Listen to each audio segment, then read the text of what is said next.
तर विद्यार्थी मित्रांनो, आज आपण इतिहास या विषयामध्ये प्रकरण दुसरे सुरू करणार आहोत. प्रकरण दुसरे आहे युरोपीय वसाहतवाद. आता या युरोपियन वसाहतवाद ही गोष्ट जर आपण विचार केला तर आपल्या भारतीय लोकांपेक्षा जर कुणाला जर विचारतो म्हटलं की वसाहतवाद म्हणजे काय आणि वसाहतवादाचे जे चटके आहे, आपण खूप जवळपास इंग्रजांनी आपल्याला 150 वर्ष राज्य केलेलं आहे आणि त्याचे चटके आपण सहन केलेले आहे आणि त्याच्यामुळे वसाहतवाद म्हणजे काय हे आपल्याला माहितीच आहे. तरी सुद्धा वसाहतवादाची एक पर्टिक्युलर अशी व्याख्या आहे, ते पाहणं सुद्धा गरजेचं आहे की या ठिकाणी दिलेलं आहे की प्रगत देशाने आपल्या सामर्थ्याच्या बळावर एखादा भूप्रदेश ताब्यात घेऊन त्यावर आपले राज्य प्रस्थापित करणे म्हणजेच वसाहतवाद होय. अशा प्रकारे एक व्याख्या आहे. म्हणजेच काय की आपण बघतो की संपूर्ण जगामध्ये असे काही देश आहेत की त्यांच्यामध्ये वसाहतवाद हा एक मोठ्या प्रमाणात भरलेला आपल्याला दिसून येतो. त्यामध्ये आपल्याला सांगता येईल इंग्लंड आहे, स्पेन आहे, पोर्तुगाल, डच हे जे देश आहेत की यांच्यामध्ये वसाहतवाद मोठ्या प्रमाणात भरलेला आहे. आणि ह्याच देशांनी, हे जे प्रगतिशील देश आहे, या प्रगत राष्ट्रांनी जे दुर्बल राष्ट्र आहे, या दुर्बल राष्ट्रांवर त्यांनी आपलं साम्राज्य गाजवलेलं आपल्याला दिसून येत आहे. म्हणजेच आपल्याला तर या ठिकाणी सांगता येईल की जेव्हा औद्योगिक क्रांती झाली इंग्लंडमध्ये आणि औद्योगिक क्रांती झाल्यानंतर तो यंत्रांचा शोध लागलेला होता, मग अशा वेळी त्यांना कच्च्या मालाची आवश्यकता होती. त्यांना त्या कारखान्यामध्ये काम करण्यासाठी कमी पैशामध्ये मजदूर उपलब्ध करून देणे सुद्धा गरजेचं होतं.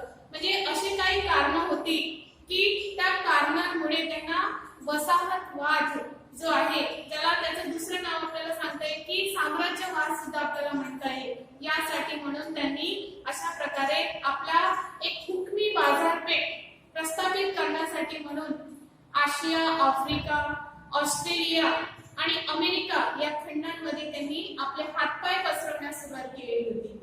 मग अशा वेळेस हा वसाहतवाद केवळ राजकीय व आर्थिक गुलामगिरीच आहे असं सांगता येत नाही, तर त्यामध्ये मानसिक गुलामगिरी सुद्धा आपल्याला दिसून येते. मग आता ही मानसिक गुलामगिरी म्हणजे काय? तर मानसिक गुलामगिरी म्हणजे वंशश्रेष्ठत्ववाद. म्हणजे आम्ही गोरे काळे हा जो भेदभाव आहे, हा या वसाहतवादामधूनच उत्पन्न झालेला आपल्याला दिसून येतो.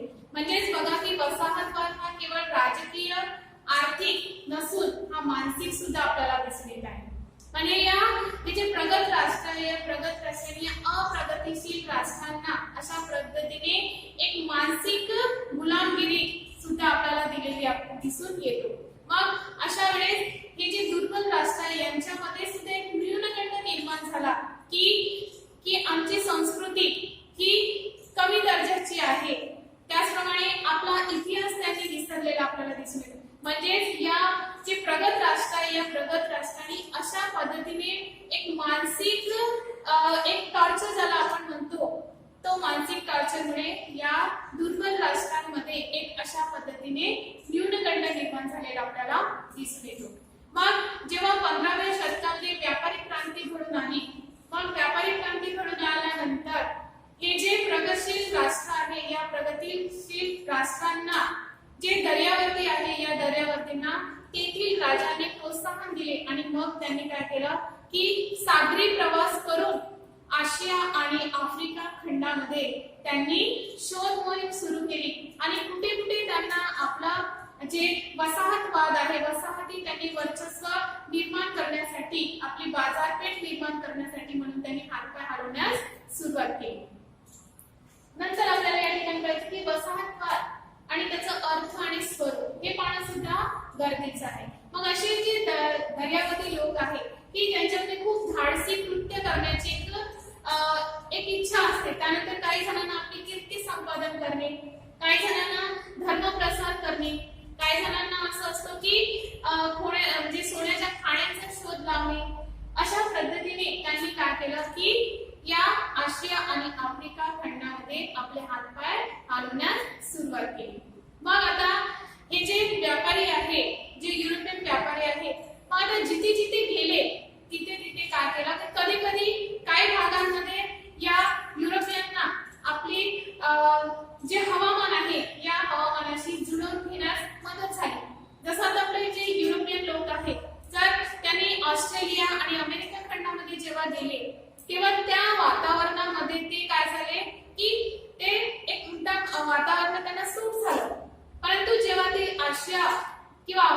खंडामध्ये जेव्हा आले तेव्हा त्यांना त्या वातावरणाशी एकरूप होता आलं नाही, परंतु तरी सुद्धा त्या विपरीत वातावरणामध्ये सुद्धा त्यांनी आपले हातपाय रोवण्यास सुरुवात केली. मग आता आपल्याला या ठिकाणी सांगता येईल की या जेव्हा 19व्या शतकामध्ये जेव्हा औद्योगिक क्रांती झाली आणि त्याच्यानंतर या युरोपियन लोकांना आपला कच्चा माल, कारण की आशिया आणि आफ्रिका खंडामध्ये त्यांना जे भौगोलिक वातावरण आहे किंवा कारण की आपल्याला सांगते की आपल्या आशिया आणि आफ्रिका खंडामध्ये अशा खनिज खाणी भरपूर आहेत. मग अशा वेळेस या ठिकाणचा कच्चा माल हे आपल्या देशामध्ये न्यायचे आणि त्या ठिकाणी नेऊन ते पक्का माल तयार करून एक हुकमी बाजारपेठ म्हणून त्यांनी अशा पद्धतीने आशिया आणि आफ्रिका खंडामध्ये त्यांनी सुरुवात केली. मग आता आपल्याला या ठिकाणी पाहायचंय की वसाहतवादाची मग आता कारणे कोणती आहेत, वसाहतवाद उदयास होण्यामध्ये कोणकोणती कारणे कारणीभूत ठरली हे सुद्धा पाहणं गरजेचं आहे. याच्या ठिकाणी आपल्याला पहिले कारण सांगता येईल की औद्योगिक क्रांती.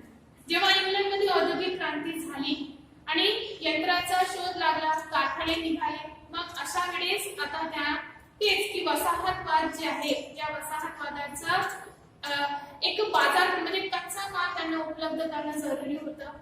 हुकमी बाजारपेठ पाहिजे होती. म्हणजेच काय झालं की वसाहतवाद जो उदयास झाला ते पहिलं कारण म्हणजे आपल्याला औद्योगिक क्रांती ही कारणीभूत ठरली. दुसरं कारण आपल्याला सांगते की कच्च्या मालाची गरज. आता कच्च्या मालाची गरज आहे की या जे व्यापारी स्पर्धेमध्ये ही अन्यचे स्पर्धक राष्ट्र आहे, राष्ट्रांपेक्षा म्हणजे स्वतःच्या मालाचा उत्पादन खर्च कमी करणे आवश्यक होते. त्यानंतर त्या उत्पादनाचं जे उत्पादन झालेलं आहे त्याच्यासाठी आपल्याला एक हुकमी बाजारपेठ आवश्यक होतं आणि त्याच्यामुळे काय झालं की या वसाहतवाद्यांनी आशिया आणि आफ्रिका खंडामध्ये आपले एक वसाहत स्थापन केली. त्यानंतर सांगते की अतिरिक्त भांडवलाची गुंतवणूक. मग औद्योगिक क्रांतीनंतर काय झालं की युरोपातील जो भांडवलदार वर्ग आहे हा अधिक श्रीमंत झाला आणि आपले अतिरिक्त भांडवल गुंतवण्यासाठी त्याने सुरक्षित बाजारपेठांची गरज होती आणि म्हणून त्यांनी काय केलं की अप्रगतिशील राष्ट्रांमध्ये आपली एक बाजारपेठ, हुकमी बाजारपेठ त्यांनी एक सुरक्षित बाजारपेठ म्हणून त्याची निवड केली आणि त्याच्यामुळे काय झालं की या औद्योगिक विकासाला चालना मिळाली. त्यानंतर सांगते चौथा प्रकार आहे खनिज साठे. आशिया आणि आफ्रिका खंडामध्ये मोठ्या प्रमाणामध्ये खनिज साठे आहेत.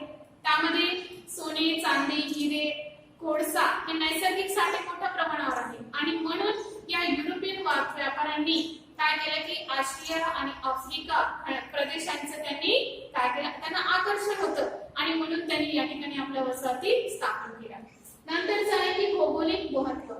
की आशिया आफ्रिका खंडामध्ये काही प्रदेश असे आहेत की ते अतिशय मोक्याच्या जागेवर आहेत. जसं आता आपलं उदाहरण सांगते की माल्टा आहे, त्यानंतर जिब्राल्टर आहे, एडन, सिंगापूर, त्यानंतर अंदमान निकोबार हे जे प्रदेश आहे ते कसे मोक्याचे प्रदेश आहेत आणि म्हणून यांना जगामध्ये अतिशय भौगोलिक महत्त्व आहे आणि या प्रदेशांवर त्यांनी काय केलं, इंग्रजांनी आपलं वर्चस्व स्थापन केलं. त्यानंतर मजुरांची उपलब्धता. आता मजूर स्वस्तामध्ये काम करण्यासाठी त्यांना मजुरांची आवश्यकता होती आणि म्हणून या युरोपियन लोकांनी काय केलं की आशिया आणि आफ्रिका खंडांमधून मजुरांची आयात केली आणि त्यांना गुलाम बनवलं आणि त्या ठिकाणी त्यांना मजूर म्हणून त्यांचा वापर केला. नंतर लास्ट आपल्याला सांगते वंश श्रेष्ठत्वाची कल्पना. आता आशिया आणि आफ्रिका खंडातील जनतेला की सुसंस्कृत करण्याची जबाबदारी ही आमच्यावर आहे अशा पद्धतीने या युरोपियन लोकांची समजूत होती आणि म्हणून त्यांनी काय केलं की या वसाहतवादींनी की या म्हणजे ख्रिस्ती धर्म प्रसाराला त्यांनी सुरुवात केली आणि अशा पद्धतीने या वसाहतवादाला त्यांनी काय केली, चालना दिली आणि वसाहतवाद हा हळूहळू वाढीस लागला. विद्यार्थी मित्रांनो, की वसाहतवाद म्हणजे काय, त्याचा अर्थ आणि स्वरूप आणि वसाहतवादाची ही जी कारणे आहे हे अतिशय महत्त्वाची ही कारणे आहे. विद्यार्थी मित्रांनो, या ठिकाणी हा पहिला जो आहे वसाहतवाद या ठिकाणी संपलेला आहे. त्यानंतरच आपण युरोपियन वसाहतवाद कोणकोणते आहेत त्याविषयी आपण सविस्तर माहिती घेऊ. तत्पूर्वी धन्यवाद.